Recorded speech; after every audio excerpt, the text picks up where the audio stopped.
Let me tell you the shocking thing. Oh my god. Do you know, or did you know, that tuition for PhD students is also free?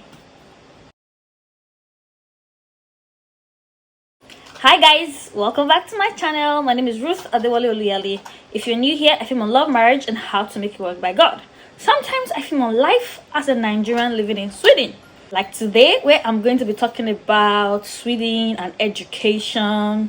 How is education like in Sweden and all that stuff. So welcome. Välkommen, like the Swedes will say. Let's start from the beginning, from the beginning. Okay, let's start from the beginning, right? So education in Sweden for residents, as long as you're a resident in Sweden, for children now, education is free. It's free. There's compulsory education, like the primary education in Sweden is compulsory, and whether it's primary, secondary, university, everything is tuition free. So like I said, let's start from the beginning. Children in Sweden start school at age 6, but before then you can do what they call preschool or for scholar, which you can start at age 1. So for all those ones, you come play and all those blah blah blah blah blah. Then from age 6 you now start like school. So for preschool you pay. It's like, I don't know if I should call it daycare now. I think it's different from daycare, but I don't know. But it's somewhat similar. I really don't know. But it starts from age 1, sha.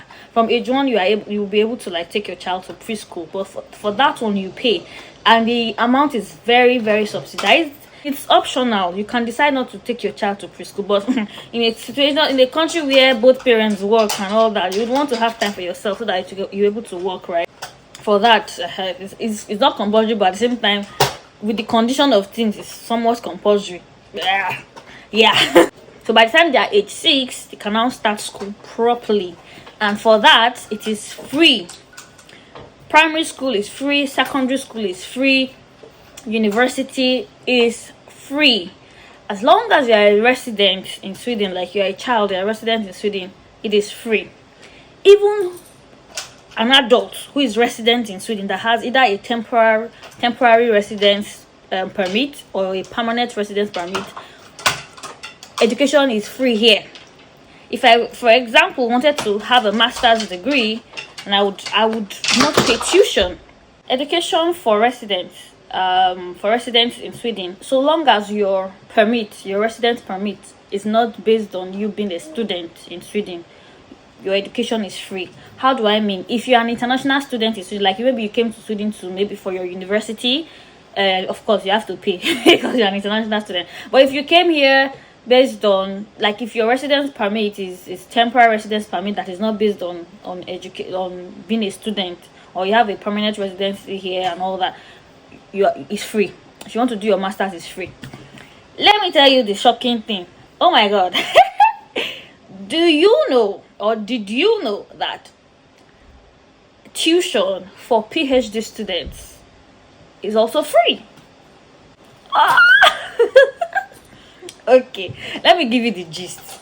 The gist of the matter is that Sweden some years ago actually had a policy in place where whether you're an international student or you're a resident here, or whether you are from EU or outside EU, or when I mean EU now, European Union, like everybody, education was free, even for international students, until 2011, where they had to scrap that. Oops. Yeah.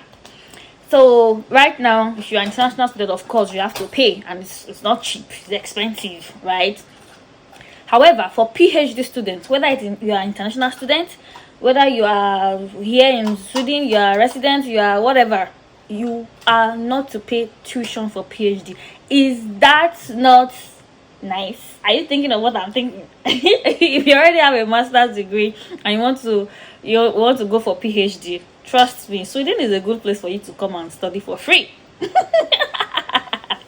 Yup, that's it.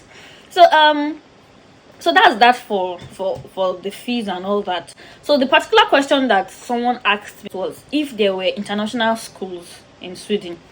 yes, there are international schools in Sweden, because Sweden is not a country that primarily speaks English, right? It's not, their official language is Swedish.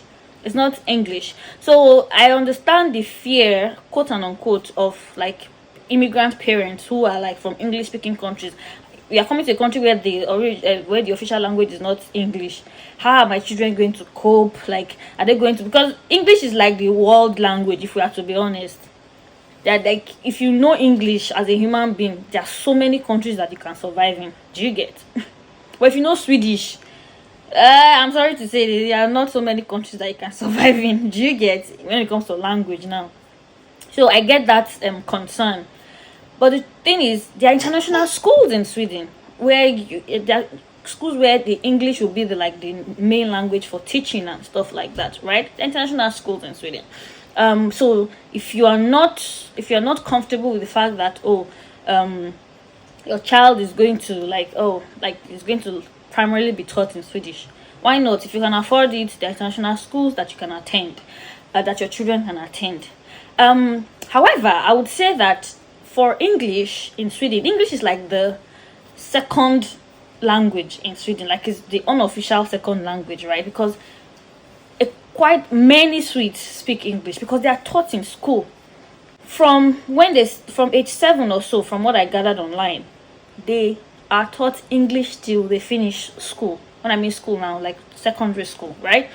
So it's like a compulsory subject for them. So you may not, even though I understand your fear, but your child can get by with that, right? I think what is most important is for your child to learn English in the house. Do you get?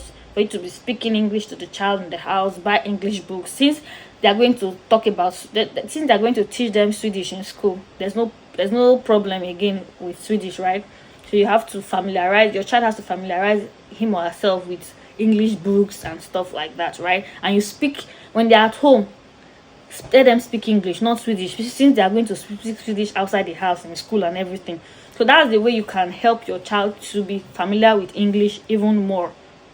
So yeah, because for international school, like I said, you will pay, but for the normal schools, you will not pay. So you you would want to weigh the pros and the cons. Like, do I really want to pay for something that I can get for free just so that they can speak English?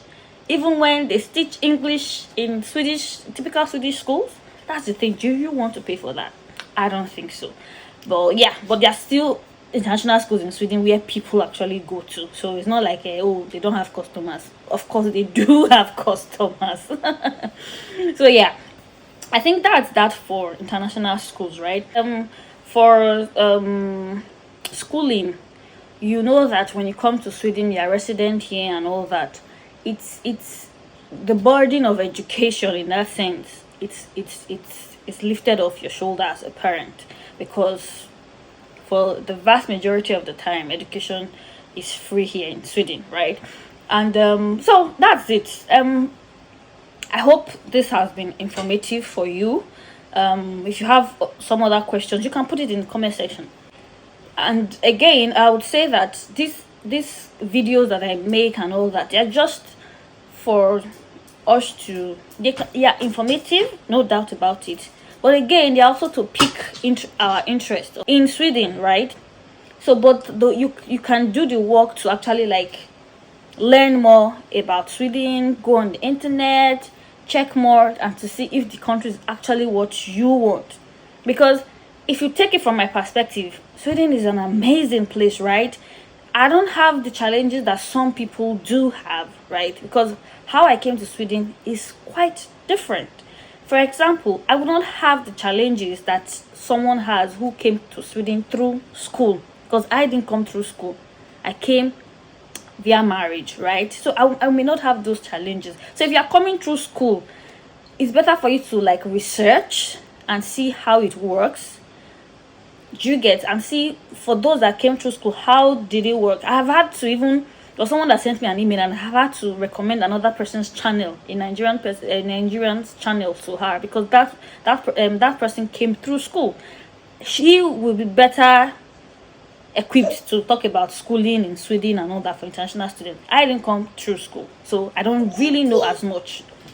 But these things that I do is to pick your interest and say, okay, Sweden, a place I really want to stay, then okay, let me go and research and see if it can actually work. So yeah, now that you know that PhD students is tuition free, you can go online, search, okay, what PhD course can I do and stuff like that. How do I come to Sweden? What are the admission process? Because those are the questions that I really cannot answer, because I didn't, like I said, I didn't come through school. So I hope this has been informative, helpful to you. So well, until I come your way next time again, please like, please share, please subscribe. Yes. Until then, bye bye.